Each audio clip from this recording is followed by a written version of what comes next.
if we meet for my house, inside parlor, then go no. This COVID-19 is not a child's play. If you want to elect a new secretary, we fit to do one for WhatsApp, or for Skype, or even on Zoom. Or we just wait. I will not negotiate this social distancing. It is not negotiable. Not every infected person shows symptoms, but every infected person is contagious. Avoid large gatherings and self-isolate if you think you might have come in contact with a carrier. Your safety and the safety of others is in your hands. This message is from the Akinfade Foundation in partnership with the National Orientation Agency with support from MacArthur Foundation. Thank you for staying tuned to Weekend File on the NTA. Farmers in Kano State are leveraging on the federal government's various intervention programs to embrace all year-round farming activities to produce enough food for local consumption. This has placed farmers in Kano on a strategic position as they put sizable percentage of arable land into cultivation. Yahanasu Hassan Barau reports that despite COVID-19, farmers are hopeful of bumper harvest. Nigeria, with a projected population of more than 200 million, has been among the African countries that depend largely on importation of food for consumption. Years back, the country has spent billions of dollars on importation of agricultural commodities that can be produced in the country.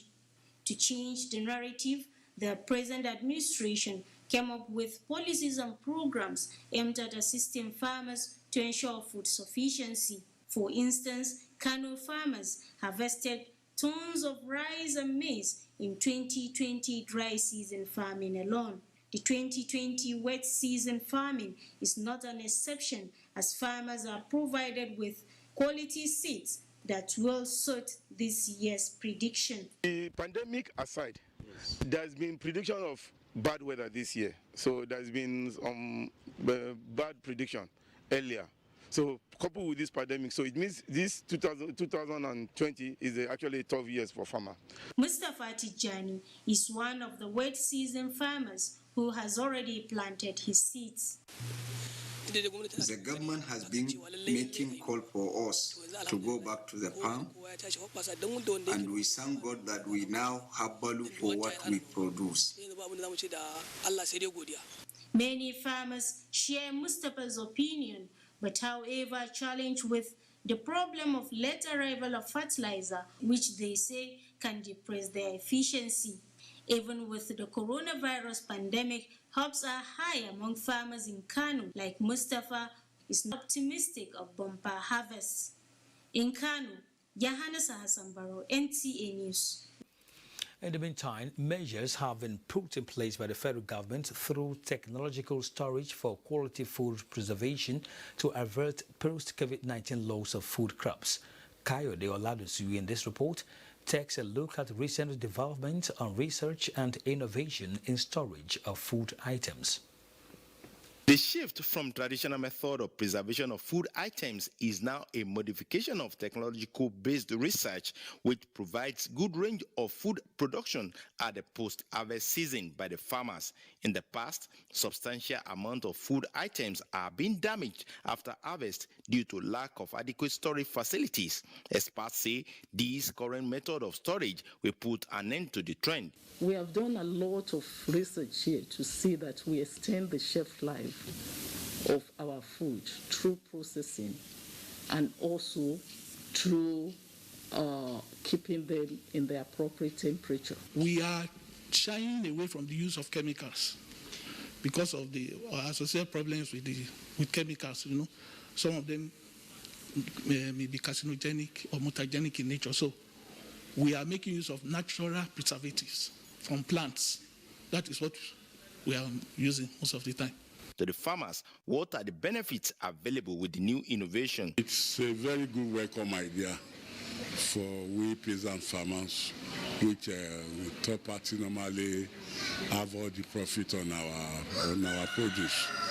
But the silo has to be situated where it will be very accessible to our farmers. Taking a look at this technical idea and the role that agricultural produce play on the economic structure of any country, the basic value in this research will boost food production and adequate supply of food items during the post-harvest period. In Ibadan, Kayodola Adoshu, NTA News. Joining us to discuss on the food security strategy by the federal government is Professor Ibrahim Umar Abubakar, a former national president, Agricultural Society of Nigeria. Professor Abubakar, thank you for joining us tonight on Weekend File.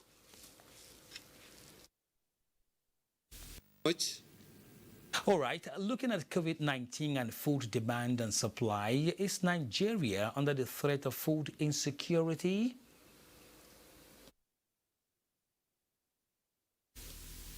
Well, for now, there is no threat of food security, but there are indications that if measures are not properly taken, there could be insecurity in the country.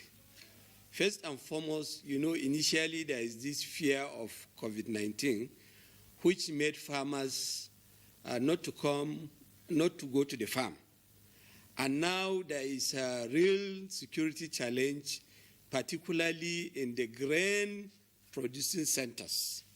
We have security challenge in Zamfara, in Sokoto, in Kebbi, some parts of Kano, Kaduna, Niger. And these states are the grain producing centers of the country.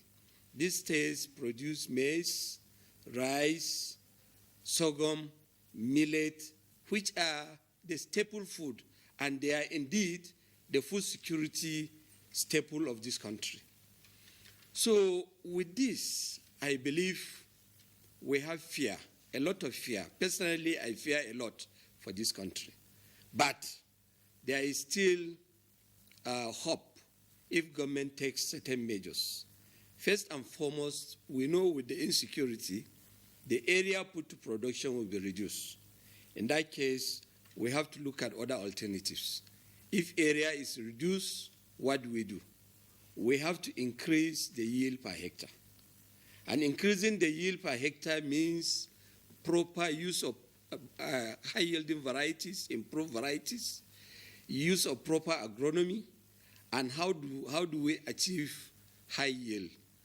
That means the government now will have to support farmers, and support farmers indeed. The government will really have to provide farmers with improved varieties of seed. They will have to provide farmers with fertilizers. They have to provide farmers with extension. I mean, extension through radio, through television. Farmers will have to be educated. There has to be communication to farmers on how to produce these crops, the best method, the best agronomy for the production of these crops. That means government will have to intensify extension through radio, through television, and various other means of extension, through farmer field school, through visit to farmers. In fact, emergency experts have to be assembled so that they go and meet these farmers in their fields and teach them the best method so that they can improve their yield. And also, as I heard during your review, another thing is storage. Because by the time farmers are able to produce, they have to store them properly. Research has shown that post-harvest losses can rise as high as 30% or more. That means farmer can produce 10 bags, and at the end of the day, he ends up with seven bags. So if laws of extension and teaching and communication has to be done to ensure that farmers are really provided with what it needs to produce high yield, because the area will certainly reduce. Okay, you've actually gone into other areas that we know that the government is also doing a lot to ensure that there is security where these agricultural activities take place. When you look at the bandits and the rest of them, the government is winning the war as we speak. But let's talk about what is happening now. Coronavirus or COVID-19 is also here. So to what extent do you think that agriculture will play a role to ensure that food security is indeed ensured? actually, the fear of coronavirus has subsided. Farmers are now going to the field. So as far as I'm concerned, the effect of coronavirus on agriculture and food security for now is not an issue, because government has provided lots and lots of measures and palliatives to farmers. And farmers have taken this call because it is national matter. Food security is very important. Like I said on several occasions, food security sometimes is even better than defense security, because even soldiers march on their food, on their stomach. A soldier cannot go to the bottle on an empty stomach. That means food security is very, very important. And I'm happy that government has listened to many of our calls, and it has given a lot of support to farmers, but they should give more support, more and more support, so that we can survive the effect of COVID-19, and we can also survive the effect of banditry and so on. All right, Professor Ibrahim Umar Abubakar is still very much around with us, but let's quickly go for a break on Weekend File. When we return, we'll continue this discussion with the professor. As a strong immune system increases the chances of victims surviving COVID-19, a corruption-free society creates opportunities for citizens to thrive and prosper. Build your immunity. Stop corruption now. Report all acts of corruption to ICPC on this toll-free number 0800 2255 4272. This message is brought to you by ICPC and NTA. Nigerians, let us take responsibility. Stay healthy, stay safe, and curb the spread of the virus. Take responsibility. The coronavirus spreads from one person to another. Let us avoid crowd gathering of any kind for any reason. Take responsibility. Avoid traveling from one state to another during these lockdown restrictions. Obey all the rules that are put in place. Take responsibility. Stop spreading fake news and unverified reports about the coronavirus. There is no known cure for COVID-19. Take responsibility. Observe all the measures that can help stop the spread of the virus. Together, we can do this, but only if we take responsibility.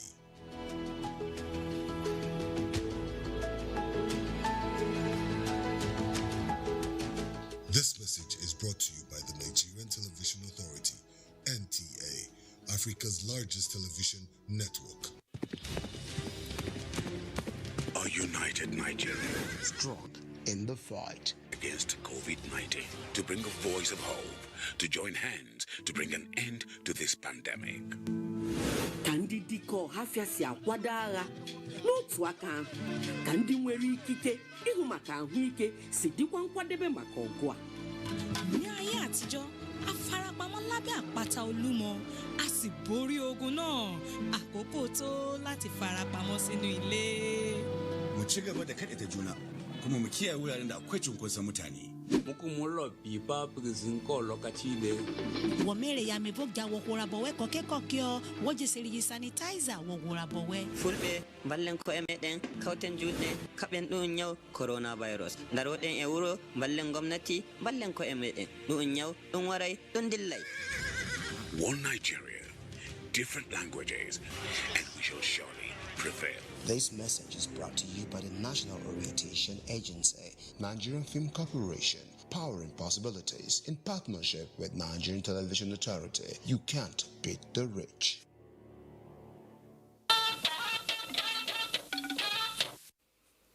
Welcome back.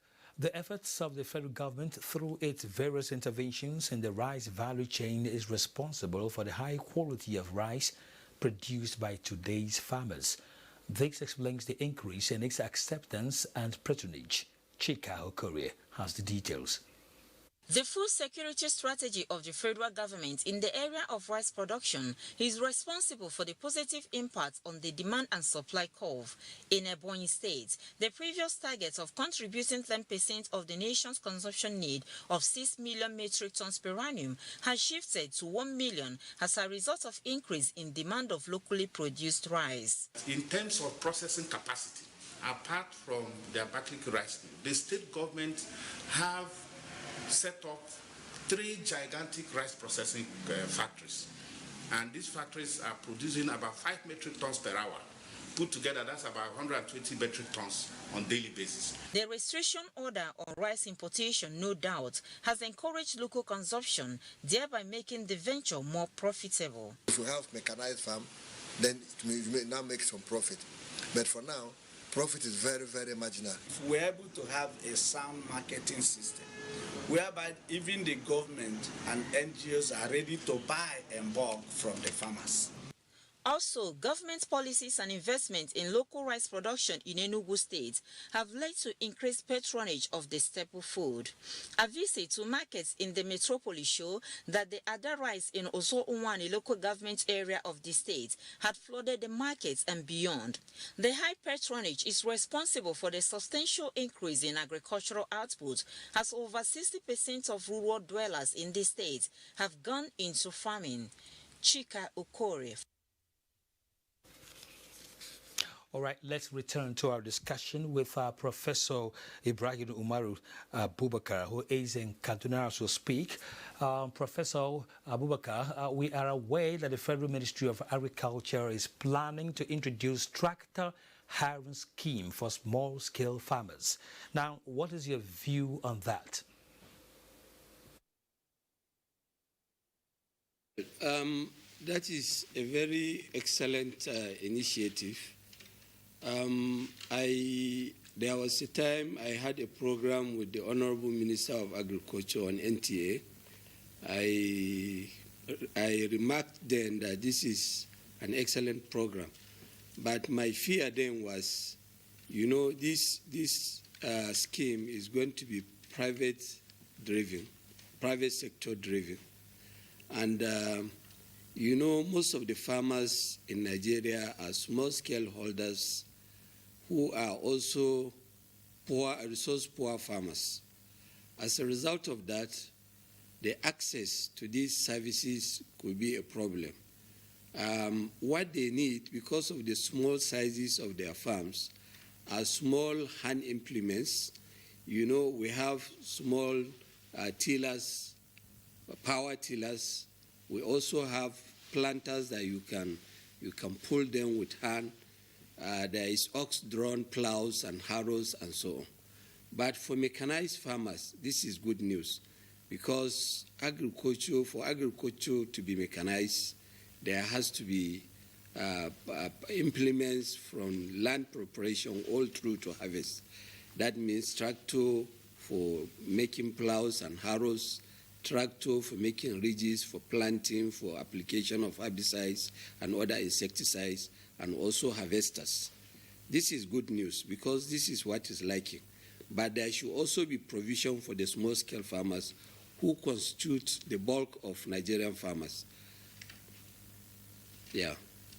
All right, Professor Abubakar, what about extension services in our country here? Are we meeting the global standard of 1 to 800 farmers?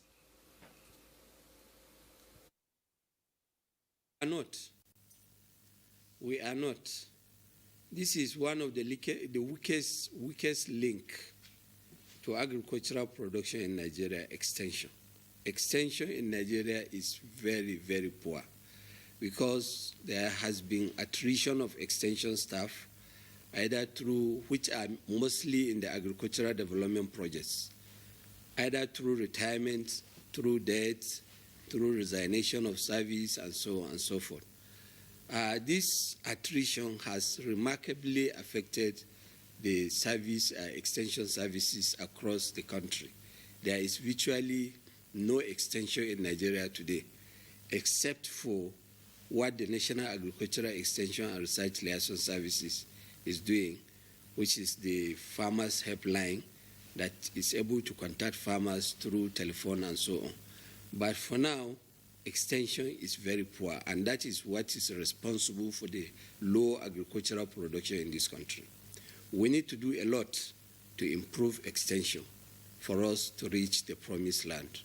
For now, agricultural production has to, extension has to be aggressively. I learned the Federal Minister of Agriculture, through the minister, has constituted a committee that has already submitted a report on how to revitalize extension in this country.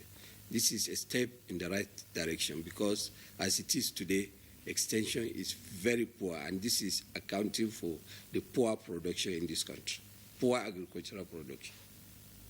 Right, let's quickly talk about provision of efficient input for our farmers. How accessible are such farming inputs nowadays?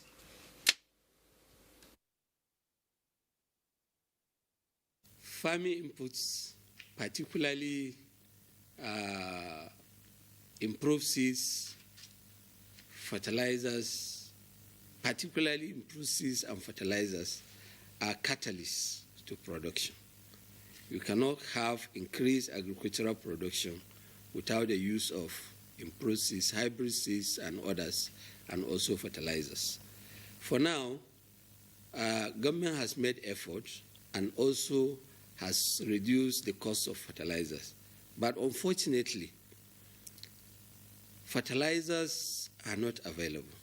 There is today scarcity of fertilizer. I discussed with some farmers today before coming to this studio. There is an NPK 1515, which is produced by Golden. Today, this fertilizer, a bag of that fertilizer costs 17,500. There is also an NPK that is produced by OPC. It is almost 15,000 naira a bag. This is unacceptable. There is no way a farmer can make any meaningful production and make profit with this high cost of fertilizer. I am sure the government is making lots and lots of effort to make fertilizer available to farmers, but the effort should be increased, because agriculture is the backbone of Nigerian economy. We cannot play with agriculture. Much, Professor Ibrahim Umar Abubakar. Thanks for your time tonight on Weekend File.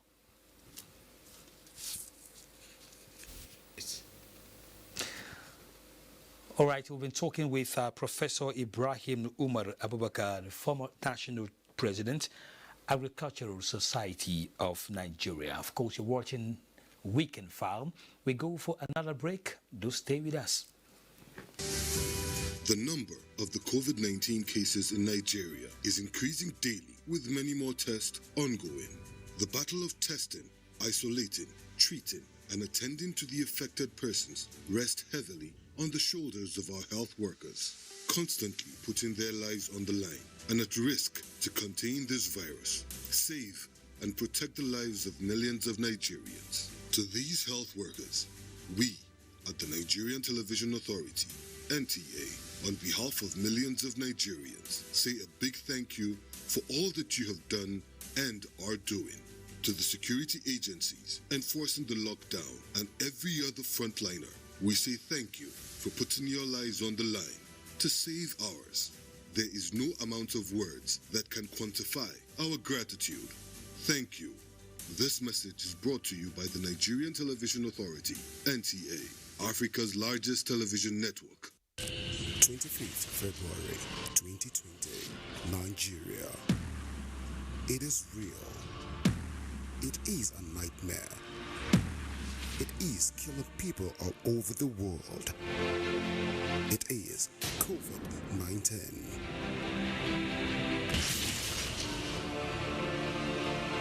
Compliance with the various states in Nigeria, the current measures will flatten the curves.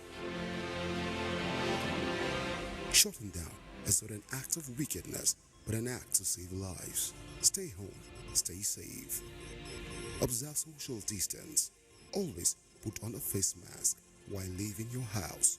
Make sure you are on the tricycle alone.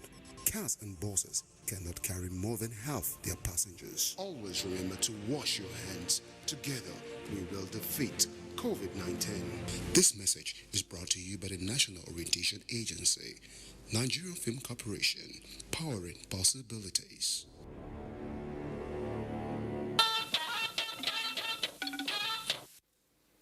Welcome back. Sport is next on Weekend File.